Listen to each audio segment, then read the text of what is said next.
Have you ever felt that internal nudge that seems to show up in certain moments of your life? It's usually not loud, and, well, at least in my life, it's often a question. Something like, so, honey, do you remember that dream?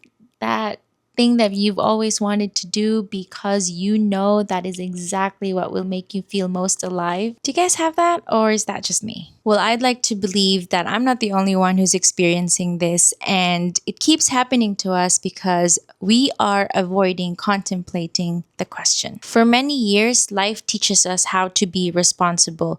We respond to situations, support others, meet expectations, and carry what needs to be carried. And from the outside, this looks like success. However, somewhere along the way, another realization begins to surface. You stop and ask yourself, what am I actually trying to build with my life? And in my experience, this is where the nudge usually reappears, and I call it the holy nudge. And the way I see it, the holy nudge does not necessarily ask us to quit everything and chase something dramatic, but it does ask us to do something much more honest, and that is to take our own lives seriously enough to know what we genuinely want to create with it. For many people, this question feels uncomfortable at first because we are so used to responding to external circumstances that we forget that our own lives is also something that we're meant to shape. There's also a challenge where what we want in life are often misunderstood.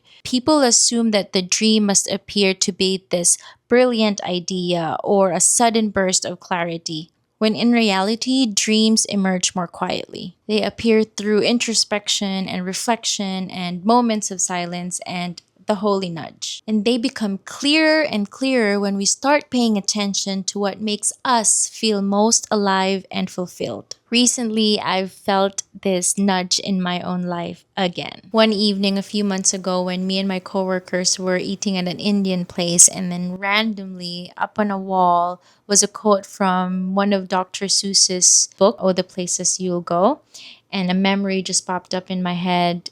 And I remember reading this book to children and telling myself how I would have wanted to publish my own children's book. I know it sounds easy and I should have done it already, but I got so caught up with competition and comparison that my dream to be a children's book author seems too small compared to other people's dreams and everything else that's going on with my life. So finally, I listened to the holy nudge and let the dream in. I thought perhaps this dream is not a distraction from responsibility, but something that's truly mine to carry. Something that truly belongs to me, and one that has been trying to grab my attention for a very long time, but I was too distracted or too scared to listen. I'd like to believe that the dream we all have are worth honoring, not because it is glamorous, but because it reflects the life we're meant to live and hopefully a contribution we're meant to make. So, yeah, I'm working on a children's book right now, and it's been a good 2 months. I'm also working out how to become like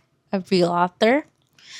I mean, I call myself a writer because I love writing, but I never thought I'd be working on becoming an author. I'm not really sure where this is going to take me, but I've decided to listen to my holy nudge and take on the adventure of carrying out this dream that feels very mine. I hope you do as well. Listen to your holy nudge and carry out your dream one step at a time, because this path is such an incredible way to live a life well lived. Cheers!